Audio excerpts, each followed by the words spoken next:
film resistors, and these are the type of resistors which were obviously made after wire wound resistors have expired.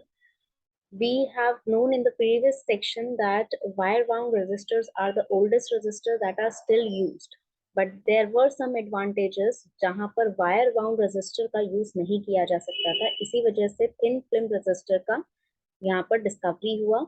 इसके साथ ही एक thick film resistor भी है जिसको हम next section में कवर अप करेंगे। थिन फिल्म रेजिस्टर में बेसिकली यहाँ पर एक थिन फिल्म रहता है जिसको हम कोर सेरेमिक कोर से कवर अप करते हैं, and that thin film of material that provides the resistance to the resistor और the circuit that it is put on. And यहाँ पर जो रेजिस्टेंस में सबसे बड़ा जो यहाँ डिफरेंस होता है थिन फिल्म रेजिस्टर और थिक फिल्म रेजिस्टर का, वो डिफरेंस ये है कि यहाँ पर जो थिकनेस होती है आपका मेटालिक कोर का या फिर आपका जो रेजिस्टिव फिल्म है वो 0.1 मीटर होता है या 0.1 मिलीमीटर सेंटीमीटर होता है, दैट इज वेरी थिन। उसको बिल्कुल ही पतला बनाया जाता है ताकि रेजिस्टर्स जो है उसको लो प्रोवाइड किया जाए, जितना भी उसका सरफेस एरिया है उसको कम रखा जाए। अब इसमें जो भी चीजें जब इसका कंस्ट्रक्शन होता है, कंस्ट्रक्शन में यहाँ पर जो है दो तरह की चीजें यूज होती हैं। यहाँ पर सबसे पहले तो सेरेमिक लेयर जो यहाँ पर कोर बनता है जो कि आपका आउटर लेयर होता है, इसकी जगह सेरेमिक की जगह यहाँ पर सिलिकॉन या ग्लास दोनों चीजें यूज की जाती हैं। Ceramic is much more used, but silicon और ग्लास भी यूज होता है, थोड़ा कम अमाउंट में यूज होता है।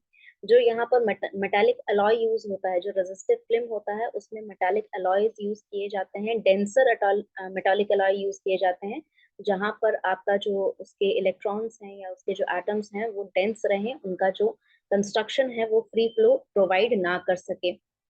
दूसरी चीज, यहाँ पर कंस्ट्रक्शन के लिए जो डिपॉजिट किया जाता है, जो लेयर डिपॉजिट किया जाता है थिन फिल्म के ऊपर, जो लेयर डिपॉजिट किया जाता है, उस डिपोजिशन के दो टेक्निक्स होते हैं। पहला टेक्निक होता है थर्मल डिपोजिशन। थर्मल डिपोजिशन में वैक्यूम जो होता है वो हार्ड वैक्यूम होता है। हार्ड वैक्यूम यानी कि प्योर वैक्यूम लगाया जाता है, उसमें से सारा एयर प्रेशर जिस तरह से अर्थ के एटमॉस्फेयर के बाहर वाला प्रेशर है उसको मैक्सिमम अमाउंट ऑफ जो है हम कंपैरिजन क्रिएट करने की कोशिश करते हैं।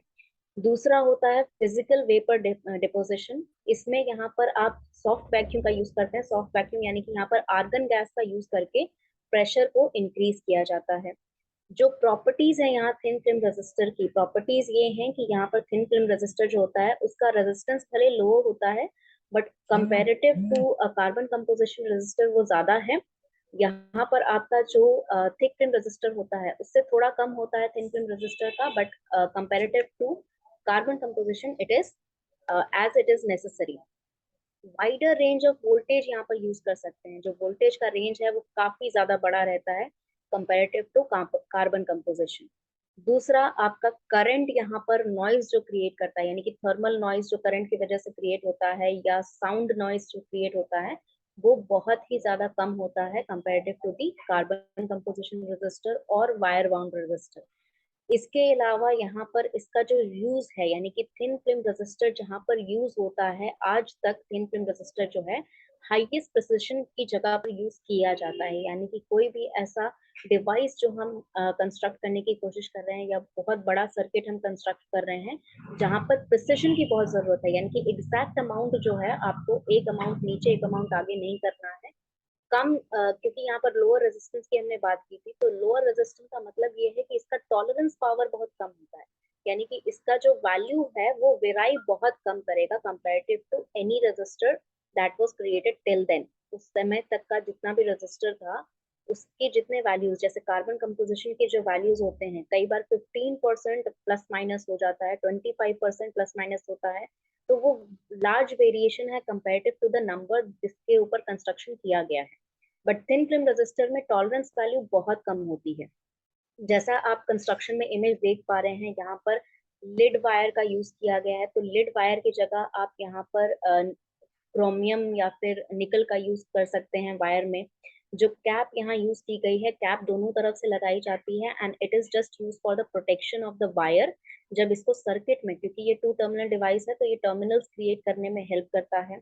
सिरेमिक कोर की हमने बात कर ली, जिसकी जगह पर हम जो है यहाँ पर सिलिकॉन या फिर ग्लास का यूज कर सकते हैं। प्रोटेक्टिव कोटिंग हम इसलिए लगाते हैं ताकि एक्सटर्नल यहाँ पर, क्योंकि हमने कहा है कि यहाँ पर नॉइज बहुत कम क्रिएट करता है, तो एक्सटर्नल फैक्टर्स की वजह से इस पे कम इफेक्ट पड़े, इसी वजह से, क्योंकि वैक्यूम चाहिए हमें, वैक्यूम का क्रिएशन करने के लिए प्रोटेक्टिव कोटिंग इसमें लगाई जाती है। लेजर ट्रिमिंग का यूज होता है, यहाँ पर एक सेक्शन ये भी है। दूसरा, रेजिस्टिव फिल्म जो है इसके ऊपर डिपॉजिट की गई है, उस मटेरियल के ऊपर डिपॉजिट की गई फिल्म है, एकदम पतला सा लेयर होता है जिसे हम फिल्म कहते हैं यहाँ पर। इसका अभी भी जो यूज मैंने बताया जैसे कि प्रिसिजन में यूज होता है, तो सबसे बड़ा इसका जो यूज होता है वो बड़े बड़े सर्किट्स, यानी कि हमारे जो कंप्यूटर्स होते हैं, या हमारा जो एयरक्राफ्ट होता है, या हमारा जो कार्स होते हैं, इतने बड़े बड़े जो सर्किट्स होते हैं जहाँ पर कई जगह पर प्रिसिजन का बहुत यूज करना पड़ता है, वहां पर थिन फिल्म रेजिस्टर का हम यूज करते हैं।